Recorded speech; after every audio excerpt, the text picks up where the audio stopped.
రోజే మళ్ళా పెరిగింది. సో ఈ పెట్రోల్ ప్రైస్ వెనకాల పబ్లిక్ కూడా చాలా మందికి తెలియదు. బట్ అలానే కేంద్ర ప్రభుత్వం ఉన్న మోదీ గారిని కూడా కొంచెం తిట్టడం కూడా జరుగుతుంది. సో దానికోసం ఏం చెప్పాలనుకుంటున్నారు? ఇప్పుడు నరేంద్ర మోదీ గారు ఉన్నారు కాబట్టి ₹3 పెట్రోల్ ప్రైస్ పెరిగింది. ఇవాళ ఎంతో ₹2 పెరిగింది.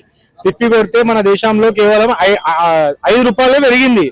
పాకిస్తాన్ లో 420 రూపీస్ కి 1 లీటర్ వస్తుంది. మీకు తెలుసా? అలా అలా అలా ఉన్న సిచ్యువేషన్ మన ఇండియాలో అంత అయితే లేదు కదా. ఇప్పుడు ఆయన ఫారిన్ కంట్రీస్ కి ఎందుకు పోయిండు? ఈ పెట్రోల్ ప్రైస్ ని కంట్రోల్ చేయడానికే UAE పోయి ఎన్నో బ్యారల్స్ లీటర్ తీసుకొస్తున్నాడు. అండ్ ఆల్రెడీ ఎంత కంట్రోల్ చేయాలో అంత కంట్రోల్లో ఉంది మన దేశము. సో మీరు పెట్రోల్ ప్రైస్ అందరికి ఇది ఇంటర్నేషనల్ ఇష్యూ. ఇది మీరు ఏదో నరేంద్ర మోదీ గారు టాక్సెస్ పెంచడానికి ₹5 పెంచలేరు. అన్ని ప్రైజెస్ అనేది కంట్రోల్లో ఉన్నాయి.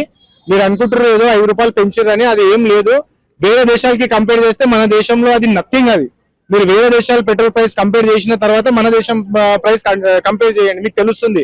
చైనాలో పెట్రోల్ దొరుకుతుందా లేదా, ఆస్ట్రేలియాలో పెట్రోల్ దొరుకుతుందా లేదా, నేపాల్లో పెట్రోల్ దొరుకుతుందా లేదా, అన్ని దేశాలు చూసిన తర్వాత మీరు అడగండి ఎలా ఉంది పరిస్థితి. మొత్తం పాకిస్తాన్ లో ఉన్న పెట్రోల్ పంప్ అన్ని బంద్ అయిపోయినాయి. ఉన్న దాంట్లో ₹450 1 లీటర్ దొరుకుతుంది. అలా ఉందా పరిస్థితి? మనకు లేదు కదా. అలా వచ్చినప్పుడు మీరు తిట్టండి నరేంద్ర మోదీ గారికి. కానీ అలా ₹5 ఏం లేదులే, నడిపించచ్చు. ఇప్పుడు రూపాయి వాల్యూ పడిపోయిందని చెప్పేసి నిన్నటికి ₹96 చేరుకుంది. అవును. సో రూపాయి వాల్యూ పడిపోయిందని చెప్పి అపోజిషన్ లీడర్లు కూడాను బీజేపీ పైన చాలా పాయింట్ అవుట్ చేస్తున్నాయి. అట్లానే పబ్లిక్ కూడా ఏం చేస్తున్నారంటే ఇట్లా రూపాయి వాల్యూ పడిపోయింది, డాలర్ వాల్యూ పెరిగింది అంటారు. ఆల్రెడీ అందుకనే మోదీ ఏం చెప్పారంటే బయట నుంచి బంగారం, పెట్రోల్ అన్ని కొనడం మానేద్దాం, మీరు కూడా ఇక్కడ తగ్గించండి, పొదుపులో వాడని చెప్పారు. సో అది కూడా తప్పని చెప్తున్నారు. ఎందుకు తప్పు? దేశంలో అంటే ఫ్యూచర్ లో నెక్స్ట్ ఇయర్ లేదంటే రాబోయేది ఆయనకు తెలుస్తుంది కాబట్టి ఆయన కొనకండి అనలే. 1 సంవత్సరం వరకు ఆగండి అన్నాడు ఆయన. కొనకండి అని ఏమని చెప్పలే. మీరు పెళ్లిళ్ళు చేసుకుంటున్నారు, డెస్టినేషన్ వెడ్డింగ్ చేసుకుంటున్నారు, బంగారాలు కొంటున్నారు, అది మీరు కొంచెం తగ్గించండి, నెక్స్ట్ ఇయర్ చూద్దాము అని చెప్పిండు ఆయన. కొనకండి అని చెప్పలే, ఆగండి అని చెప్పిండు. దానికి ఆపోజిషన్ ఏంటంటే పెద్ద జరిగిపోయినట్టు.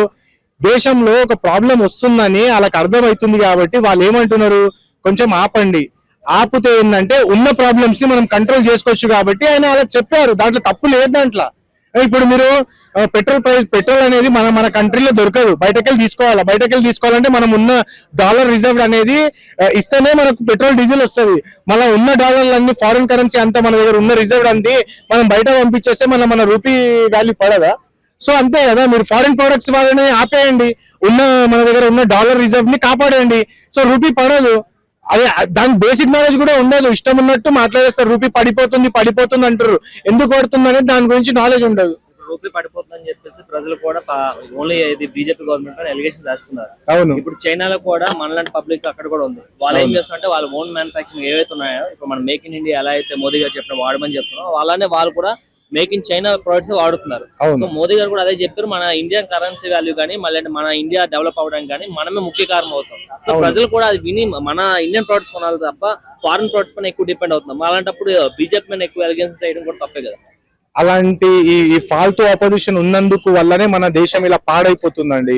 అసలు మనకు తెలుసు, ఒక ఫారిన్ ప్రొడక్ట్స్ కొంటే మన డబ్బు అనేది బయటికి వెళ్తుంది. బయటికి వెళ్ళినప్పుడే మన కరెన్సీ అనేది కింద పడుతుంది. ఆ నాలెడ్జ్ అనేది ఇలా ఉంటాయి. అపోజిషన్ లీడర్కి అన్ని తెలిసి ఉంటాయి. కానీ ఆ సెంట్రల్ గవర్నమెంట్ ఏదో ఒక అలిగేషన్ ఇవ్వాలి కాబట్టి ఉన్న మెయిన్ ఇష్యూని పక్కన పడేసి ఇలా మీరు చెప్పినట్టు ఇలా ఇష్టం ఉన్నట్టు నరేంద్ర మోదీ వల్ల దేశం నాశనం అయిపోయింది, ఇది అయిపోయింది, అది అయిపోయిందని ఇలా మొత్తం సొల్లు వాడుకుంటా ఉంటారు. కానీ నిజమైన అసలు ఇష్యూ ఏంటి, ఎందుకు రూపీ పడిపోతుంది, దానికి కారణం ఏంటి, అవన్నీ ఏం చెప్పారు. డైరెక్ట్లీ ఎలిగేషన్ చేసేస్తారు. ఇప్పుడు మనం ఫారిన్ ప్రొడక్ట్ వాడితేనే కదా మన రూపీ అనేది కింద పడిపోతుంది. నరేంద్ర మోదీ గారు మొన్న హైదరాబాద్ లో అదే చెప్పారు, మీరు గోల్డ్ కానివ్వండి లేదంటే వేరే ఫారిన్ ప్రొడక్ట్స్ కానివ్వండి ఏం కొనకండి అని చెప్పారు ఆయన. అప్పుడే మన రూపీ అనేది స్ట్రాంగ్ ఉంటది. ఇప్పుడు ఈ షర్ట్ ఫారిన్ కంట్రీ షర్ట్ నేను కొన్నాను అనుకోండి, డబ్బులు బయటికి వెళ్ళిపోతాయి కదా, అప్పుడు మన రూపీ పడిపోతుంది. సో అది మన ఆపోజిషన్ లీడర్ అవన్నీ చెప్పారు. వాళ్ళకి కావాల్సింది ప్రాపగెండా చేయాలి. అసలు వేస్ట్ అండి ఆపోజిషన్ లీడర్స్. మొత్తం ప్రాపగెండా చేయడానికే ఉన్నారు. మన ప్రజలని మొత్తం తప్పుదారిలో పెట్టడానికే ఉన్నారు అసలు చెప్పాలంటే. ఇప్పుడు మొన్న కూడా ఆయన వెళ్ళిన 5 కంట్రీస్ కూడా యూఏఈ గానీ వాటర్ యూఏఈకి వెళ్ళిన దాని విషయం కూడా పెట్రోల్ విషయం లోపల వెళ్ళారు. ఒక్కొక్క కంట్రీతో ఒక్కొక్కటి కుదుర్చుకోవడానికి వెళ్ళారు. ఆల్రెడీ ఈ విషయం గవర్నమెంట్ తెలుసు కూడా ఆయన మొత్తం ఆ పాయింట్స్ అన్ని తెలిసి రాహుల్ గాంధీ గారు ఒక పాయింట్ పట్టుకున్నారు, మెలోడీ చాక్లెట్ పైన. ఆ మెలోడీ చాక్లెట్ మోదీ ఎందుకు ఇవ్వాలి వాళ్ళకి అని చెప్పేసి ఆయన పైన కొంచెం హాస్యపూర్వకమైన పదాలు కూడా వాడడం జరిగింది. సో అలాంటి చేయాల్సిన అవసరమే ఉంది. మెయిన్ పాయింట్స్ ఏమన్నా పబ్లిక్ కోసం మాట్లాడచ్చు. ఆయన మెయిన్ పాయింట్లు మాట్లాడకుండా వేస్ట్ పాయింట్లు మాట్లాడుతున్నాడు. వాళ్ళ డాడీ పేరు ఏంది? రాహుల్ గాంధీ డాడీ పేరు ఏంది? రాజీవ్ గాంధీ ఒక ఇటాలియన్ లేడీతో పెళ్లి చేసుకోలేడా? మళ్ళీ ఆ విషయం మాట్లాడని చెప్పు. ఏరోప్లేన్ లో బర్త్డే సెలబ్రేట్ చేసుకున్నాడు ఇందిరాగాంధీతో, మళ్ళీ అది చెప్పని చెప్పు. వాళ్ళ తాత పిఓకే ఇచ్చేసిండు, అక్సాయి చీన్ ఇచ్చేసిండు, మన దాని గురించి చెప్పండి. మన నికోబార్ ఐలాండ్స్ అన్ని శ్రీలంక వాళ్ళకి ఇచ్చేసిండు, మళ్ళీ దాని గురించి చెప్పండి. ఇవి చెప్పాడు ఆయన. నరేంద్ర మోదీ గారు ఒక మెలోడీ చాక్లెట్ ఇచ్చి ఎన్ని ఇన్వెస్ట్మెంట్ మన దేశంలో తీసుకొచ్చిండు, ఆ పప్పుగా నాలెడ్జ్ లేదు. దాని గురించి మాట్లాడాడు. యుఏఈలో పోయి ఎన్ని బ్యారల్ ఆయిల్స్ తీసుకొస్తున్నాడు, దాని గురించి మనకి నాలెడ్జ్ లేదు. అసలు ఒక ఫెయిల్డ్ పొలిటీషియన్ అండి. వాని గురించి మాట్లాడి మనం ఇక్కడ టైం వేస్ట్ చేసుకోవడం వేస్ట్. నరేంద్ర మోదీ గారు ఎంత ఇన్వెస్ట్మెంట్ తీసుకొచ్చారు, ఎంత క్రూడ్ ఆయిల్ యుఏఈ నుంచి డీల్ చేశారు, అవన్నీ వానికి ఏం నాలెడ్జ్ ఉండదు. వాడు ఇష్టం ఉన్నట్టు మాట్లాడతాడు. మస్కట్ వెళ్తాడు, ఆ మస్కట్ లో పోయి చైనీస్ ఏజెంట్ ఏం డీల్ చేసుకుంటాడు, థైలాండ్ పోతాడు, ఆ క్లబ్లలో చైనీస్ అంబాసిడర్ తో ఏం ఎంజాయ్ చేస్తాడు, అవన్నీ చూపెట్టండి. మీరు వీడియోలు వస్తున్నాయి కదా, అవి చూపెట్టండి. వాని గురించి ఒక ఫెయిల్డ్ పొలిటీషియన్ చెప్తే దాని గురించి ఎక్కువ పట్టించుకోవద్దండి. గవర్నమెంట్ నరేంద్ర మోదీ గారు మంచి పని చేస్తున్నారు.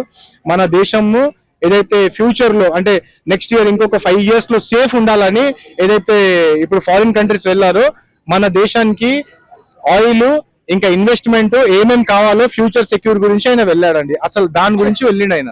అలానే ప్రజలకు కూడా మీరు ఏం చెప్పాలనుకున్నారు? అంటే పెట్రోల్ వాడాలా అని చెప్తున్నారు, అంటే కావాల్సినంత వాడమని చెప్తున్నారు. ఇవ్వండి, ఎలక్ట్రిక్ బండ్లు వచ్చేసాయి, ఎలక్ట్రిక్ కి షిఫ్ట్ అయిపోండి. మ్యాక్స్ ఎలక్ట్రిక్ కి షిఫ్ట్ అయిపోండి. సిటీలో తిరగాలంటే ఎలక్ట్రిక్ బండ్లే వాడండి. ఒక పెట్రోల్ బండి ఉన్నా గానీ ఎంత తక్కువ యూజ్ చేస్తే అంత మనకు మంచిది. నేను మొత్తం ఎలక్ట్రిక్ షిఫ్ట్ అయిపోతున్నాయి. ఇప్పుడు ఎలక్ట్రిక్ బండి వచ్చేసినాయి, 150 మనకు కిలోమీటర్ రేంజ్ ఇస్తుంది. సిటీలో చాలా తిరగనీకి. బయట పోవాలంటే పెట్రోల్ బండి పెట్టుకోండి.